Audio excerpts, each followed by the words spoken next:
Like many people, Sherelle Barton can't live without social networking.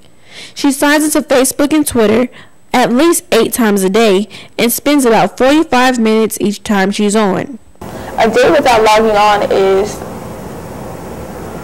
like not being there, like being locked up in your room all day. It's like stranded, isolated from the world, missing out on everything. How could I? According to Nielsen's ratings, Twitter visitors have increased from 475,000 visitors in 2008 to 70 million in 2009. Facebook followed, growing 300%. Facebook and Twitter bring people together and provide an outlet for creative expression. Facebook helps me stay connected with old classmates.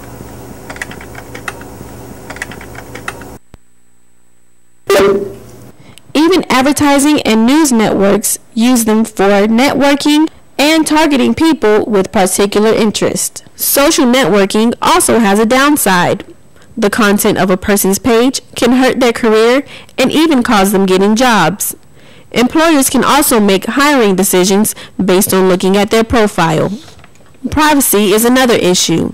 As seen in this video, anyone can access or hack into a person's Facebook account with a click of a button. These privacy issues help hackers to steal identities or money and give them full control over a person's account.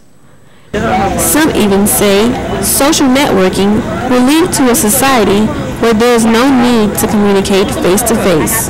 It's going to become a dominant form of communication, and we're going to stop going across the hall and socializing with our coworkers or talking to our friends, and instead we're just going to use social networking, then I think there's going to be some dangers in terms of relationship development. Social networking on cellular phones is portable.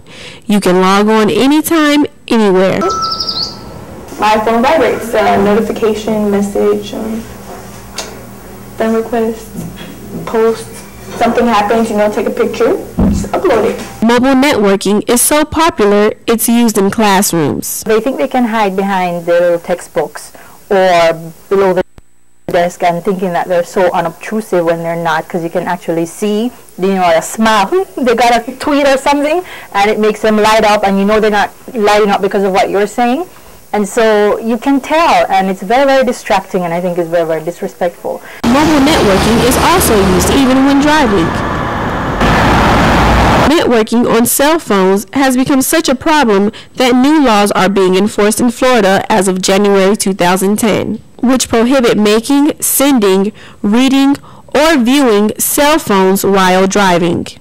People like Sherelle couldn't imagine not logging on anywhere at any time. Numbers are increasing and prove that sites like Facebook and Twitter aren't going anywhere.